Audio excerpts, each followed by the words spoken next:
भी वेद पुराण हैं उनका उनमें किसका वर्णन किया गया है, किसको भजन करने के लिए कहा गया है। तो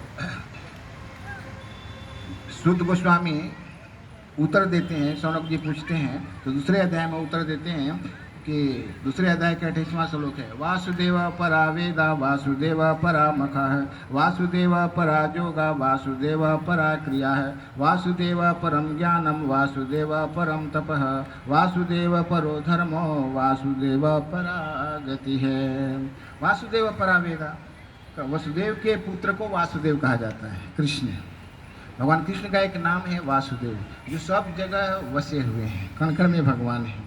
वासुदेव परावेदा, जो ज्ञान के प्रवर्तक हैं। वेद माने ज्ञान, वेद माने चारों वेद, विभिन्न प्रकार के जो शास्त्र हैं उनमें जो ज्ञान है, कहते हैं कि ज्ञान का प्रवर्तक मैं हूँ, क्योंकि मैंने सर्वप्रथम ब्रह्मा जी को ज्ञान दिया।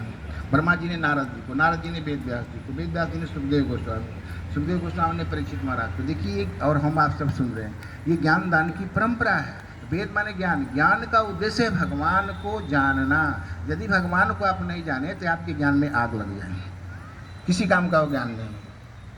तो वासुदेव परा वेदा, वेद भगवान का वर्णन करते हैं। ज्ञान का उद्देश्य भगवान को जानना। वासुदेव परा मखा, मखा का मतलब होता है यज्ञ। यज्ञ भगवान का एक नाम है।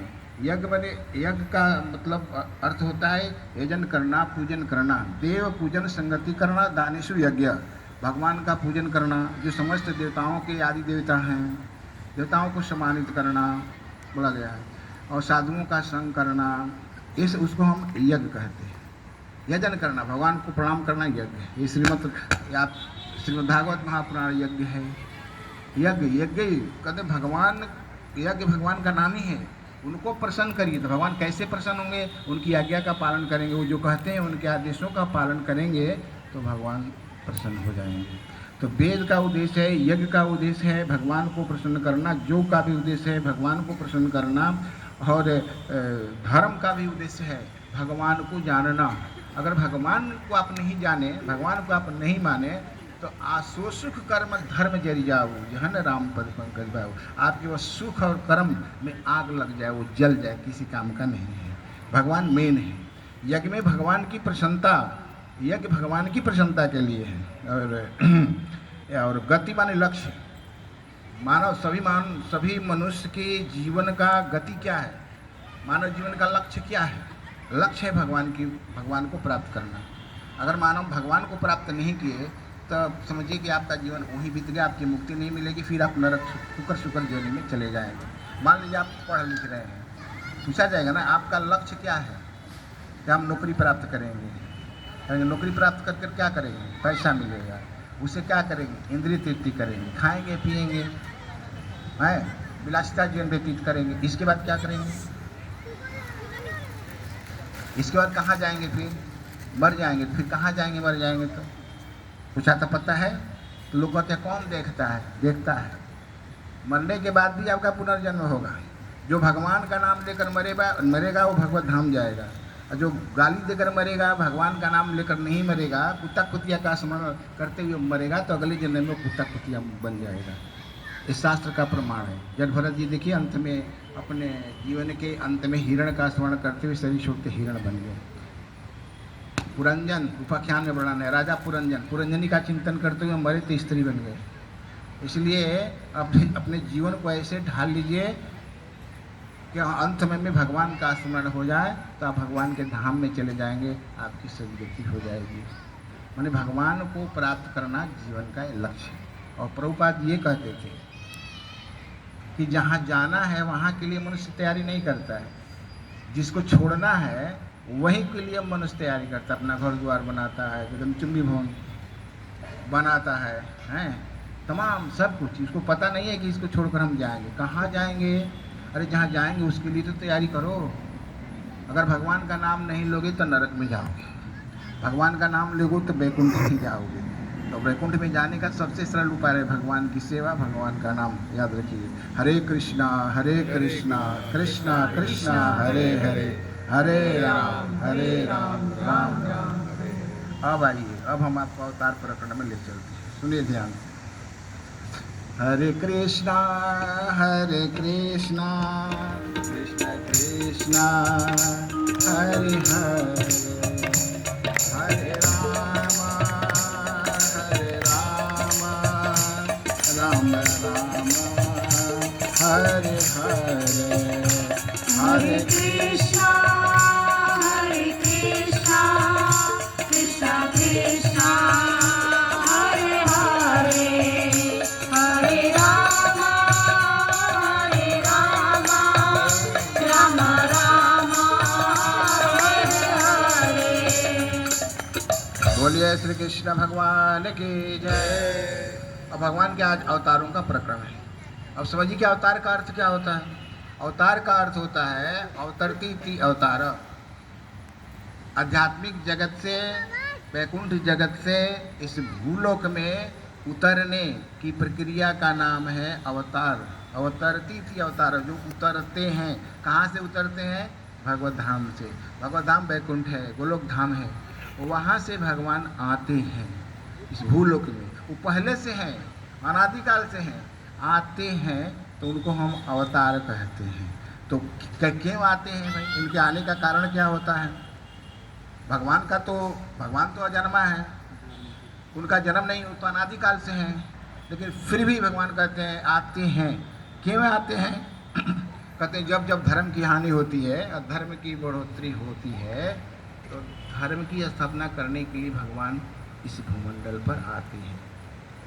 जब जब हुई धर्म की हानि, बाढ़ई असुर अधम अभिमानी, तब तब धरि प्रभु विविध शरीरा, हरऊ सदा सज्जन भव पीरा। बाबा तुलसीदास जी इसी गीता के श्लोक का अनुवाद किए हैं। जदा जदा ही धर्म से, जब जब धर्म की हानि होती है तो जब जब हुई धर्म की हानि, आते हैं, लीला करते हैं भगवान, और उन्हीं लीलाओं को गा करके सुन करके हम लोग इस भवसागर से पार हो जाते हैं। ऐसे भगवान है अजन्मा। फिर आते क्यों हैं? अच्छा, आते हैं, याद रखिए, भगवान आते हैं तो आते कैसे हैं? भावों से भावित होकर के भगवान आते हैं। भगवान भावना के भूखे हैं। कहे भगवान, याद रखिए, गीता में कहते हैं 4थे अध्याय के 11वें श्लोक में, ये यथा माम प्रपद्यन्ते तस्थैव भजामि हम मम वर्तमान वर्तन्ते मनुष्य पार्थ सर्वस्व। कहते हैं जो जिस भावना से मेरी पूजा करता है, मेरी आराधना करता है, मैं उसी भावों से भावित होकर के उसे दर्शन देता हूँ, उसकी मनोकामना को पूर्ण करता हूँ। जाके हृदय भगति जस प्रीति, प्रभुतः प्रकट सदा तेहि रीति। मैं भाव का भूखा हूँ। भाव का मतलब होता है भावना। भाव माने भावना। जब आपकी भावना क्या है, आपके विचार क्या है?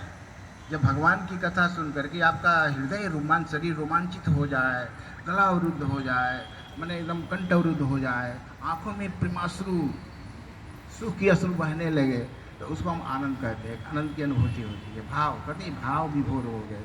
भाव, जैसे भाव में आप सुनते हैं भगवान विदुर जी के यहाँ केले का छिलका खा लिए थे। इन सबरी के बेर के फल भी बहुत प्रेम से भगवान खाए। भगवान धनवान है, बलवान है, उनको किसी चीज़ कमी नहीं है, लेकिन आपके भाव को देखते हैं कि आपकी भावना क्या है मेरे प्रति। तो भाव को देख करके भगवान प्रकट होते हैं, ऐसे नहीं। भाव होना चाहिए, इसको हम भाव कहते हैं। भाव का विद्वान लोग ऐसे भी कहते हैं, भगवान भावग्राही जनार्दन है। कहते हैं मूर्खो वदति विष्णाय, धीरो वदति विष्णवे, उभयो अस्तो समम पुण्यम भावग्राही जनार्दनम। कहते हैं जो व्याकरण नहीं जानता है तो वो क्या बोलता है, वो ओम विष्णाय बोलता है, और जो व्याकरण जानते हैं कहते ओम विष्णवे नमः। तो चाहे विष्णाय कहे, चाहे विष्णवा कहे, और चाहे ओम विष्णवे नमः कहे, लेकिन उसकी बुद्धि जो है, उसकी जो भावना है तो भगवान के प्रति है। तो भाय कुभाय, भाव से कहो चाहे कुभाव से कहो, भगवान का नाम लो, भगवान उसको स्वीकार करते हैं। आपकी भावना को देखते हैं, विचार को देखते हैं। मान लीजिए आपके घर में भगवान है, बाल गोपाल जी को आपने रख दिया, भगवान को रख दिया, ठीक है। तो भगवान आपका भी बेटा है, तो उसको तन नहलाते हैं, धुलाते हैं, खिलाते हैं, पिलाते हैं, सब कुछ करते हैं। और जिस बाल गोपाल को बैठा है उनके लिए आखिर किस लिए आप रखे? आपका क्या भावना है? पुत्र मान करके रखे हैं, क्या मान करके आप हैं? संबंध क्या है आपका? तो उनको भोग लगाइए, उनको नहलाइए, श्रृंगार कीजिए, सेवा कीजिए। ऐसी भावना रहेगी तब ना सेवा का भाव से भगवान प्रसन्न हो जाएंगे, प्रसन्न हो जाते हैं। भगवान भाव के भूखे हैं। आपकी भावना क्या है? नहीं कि ऐसे 100 पीस में खाली रख दिया, अपने पूरा विभिन्न प्रकार के आइटम खा रहे हैं बिना भोग लगाए, ये भाव आपका अच्छा नहीं है।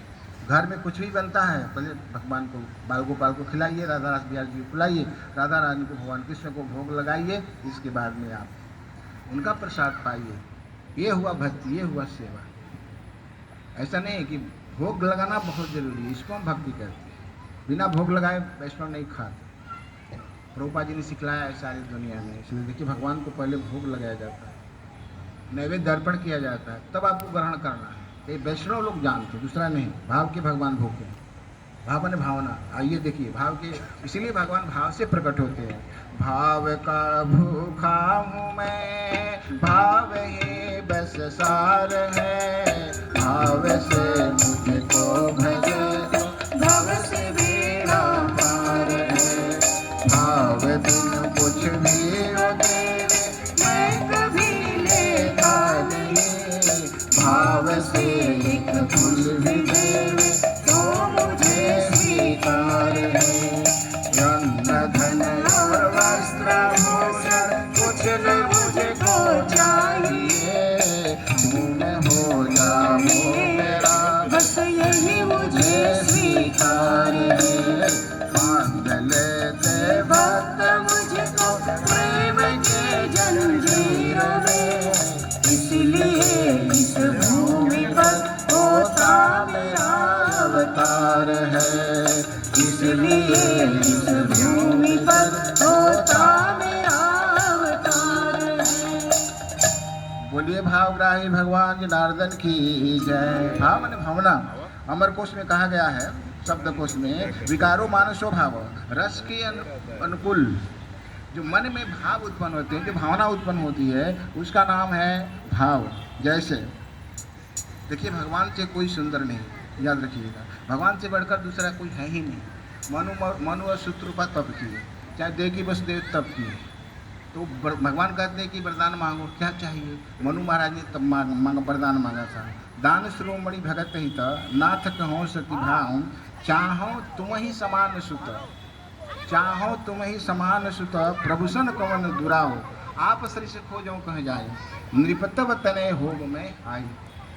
कहते हैं प्रभु आप सुंदर हैं। भगवान मनु महाराज कहें, चाहे देव के वसुदेव, कोई भी व्यक्ति कहे कि हम आपको ही अपने, मैं पुत्र के रूप में चाहता हूँ, आप हमारा पुत्र बने, तो भगवान कहते हैं कि हमारा जैसा तो कोई है नहीं, हमारे जैसा कोई है नहीं, इसलिए मैं ही आपके भावनाओं से, भावों से भावित होकर के पुत्र के रूप में अवतार लूँगा।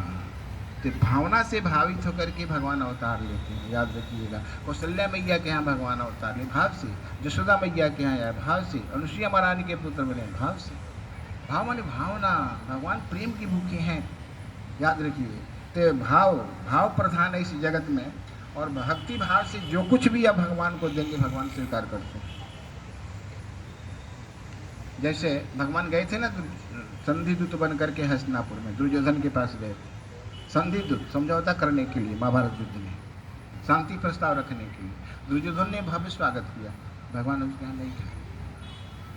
क्यों नहीं खाया? उसके अंदर भावना नहीं थी, भाव नहीं थी। सामग्री तो बहुत बनाया था, हो सकता है विषाक्त दे तो फिर क्या करेंगे, विषाक्त दे दे, क्यों नहीं खाया? आखिर भगवान क्यों नहीं खाए? कुछ तो कारण जरूर होगा।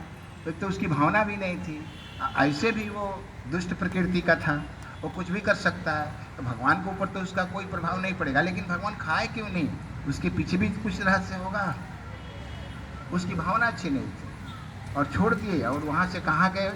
सीधे विदुर जी का घर गए। विदुर जी के घर गए, जो जी भगवान के चचा लगते थे, चाचा जी के घर गए, विदुरानी के घर गए। और विदुरानी ने केले के छिलके दिए।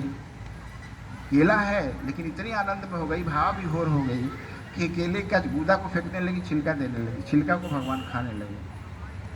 क्या आपको छिलका दिया जाएगा तो खाएंगे? नहीं, फेंक देंगे। लेकिन भगवान स्वीकार किए। भगवान भाव के भूखे, आपकी भावना के, आपका हृदय कैसा है? भगवान को कुछ भी आप देंगे भगवान स्वीकार कर लेंगे। जगन्नाथ जी को, भगवान जगन्नाथ को खिचड़ी भोग लगती है। देखिए खिचड़ी, जिसकी अगर भावना हो भगवान से, कोई माता नीम की लेई बना कर देती है। भगवान तो 56 भोग खाते हैं, विभिन्न प्रकार कहीं पेट में खराब हो जाए, मक्खन इत्यादि खाते हैं, तो उसको भी भगवान स्वीकार करते हैं। भगवान भाव के होते हैं, चाहे भगवान कृष्ण जी हो, राम जी हो, चाहे जगन्नाथ जी हों, ये भाव के होते हैं। इसलिए भाव का धनी होना चाहिए और भाव से भगवान की सेवा करनी चाहिए। तो भावना, भगवान जैसा कोई नहीं है। और भक्त कहता है प्रभु आपको ही हमारा पुत्र बनना है, इसलिए भगवान पुत्र के रूप में आते हैं। जब आते हैं तो उसका अवतार और जन्म कहते हैं। जन्म कर्म च में दिव्य, भगवान कहते हैं मेरा जन्म कर्म दिव्य होता है, भौतिक नहीं होता है। मैं आता हूँ तो मेरा जन्म कर्म दिव्य, माने संसारिक नहीं। भगवान याद रखिए, भगवान आने का तरीका देखिए। भगवान आते हैं तो रज बीज से नहीं आते हैं, ऊपर से आते हैं, और काम रूपी कीचड़ से नहीं आते हैं। भगवान कण कण में वहीं प्रकट हो जाएंगे। यशोदा मैया के गर्भ से प्रकट हो गए, देवकी मैया के गर्भ से प्रकट हो गए, कौशल्या मैया के गर्भ से प्रकट हुआ, नाल नहीं काटा गया। याद रखिएगा, सुखदेव गोस्वामी प्रकट हुए तो क्या वहाँ नाल काटा गया? नरसिंह भगवान खंबे से प्रकट हुए तो क्या वहाँ खंबे का नाल काटा गया? ब्रह्मा जी की नासिका से बड़ा भगवान प्रकट हुए, अभी सुनेंगे आप, तो क्या उनका नाक कटा गया? भगवान माया गुण गोपाल, माया से, तीन इंद्रियों से, भौतिक इंद्रियों से परे होते हैं। वो है भगवान जो षड् युक्त हैं, वो कुछ भी कर सकते हैं। भाव से भावित होकर के भगवान पुत्र रूप में आना स्वीकार करते हैं और हम भगवान की सेवा करते हैं। उसको जन्म कहा गया है। जैसे सूर्य उदित होते हैं, चंद्रमा उदित होते हैं पूर्व दिशा में, का रोज उनका जन्म होता है? नहीं। भगवान का जन्म कर्म दिव्य है, उनकी लीलाएं दिव्य हैं, भौतिक नहीं है, आध्यात्मिक है। और हमारा और आपका जन्म दिव्य नहीं है। हम भले अपना बर्थडे मनाए लेकिन दिव्य नहीं है। भगवान का शरीर दिव्य में, चिन्मय है। भगवान ऊपर से आते हैं, हम सब नीचे से जाते हैं। ये टॉपिक्स देखिए, बहुत जीव भगवान में क्या अंतर है, बहुत अलग टॉपिक्स। लेकिन हम भाव की बात कर रहे हैं, तो भाव से भावित होकर के भगवान आते हैं। भावना सही होनी चाहिए। जिसकी रही भावना जैसी प्रभु मुहूर्त देखी तैसी, आपकी जैसी भावना होगी वैसे ही भगवान रूप धारण कर लेंगे, इसमें कोई दो राय नहीं है। भगवान आपके भाव को भूखे हैं, भावना चाहिए। जैसे तुलसीदास जी गए थे ना वृंदावन, और एक वहाँ भगवान कृष्ण पराशर जी के भक्त थे भगवान के, वहाँ कृष्ण की छवि थी, और तुलसीदास जी राम जी के भक्त। कहीं जाइए दर्शन कर लीजिए अपने ठाकुर। और बाबा तुलसीदास जी सीधे वर्णन किए, का वर्णन छवि आज की, भले बिराजो नाथ तुलसी मस्तक तब नवे, जब धनुष बाण लिए हाथ। और राम जी के भक्त थे, भगवान तुरंत भावों को समझ गए, और जो मुरली वाले थे तुरंत धनुर्धारी बन गए, धनुष बाण वाले बन गए, प्रणाम किए। राम रूप में दर्शन करना चाहते थे, दे दिए भगवान। तो भगवान भाव की प्रेमी है। आप जिस रूप में भगवान को खोजिएगा उस रूप में भगवान आएंगे और आपकी सद्भावना को स्वीकार करेंगे, लेकिन भावना सही होनी चाहिए। बोले श्री कृष्ण भगवान के जय। तो इस प्रकार भगवान अवतार लेते हैं, आते हैं। तो अब आगे सुनिए।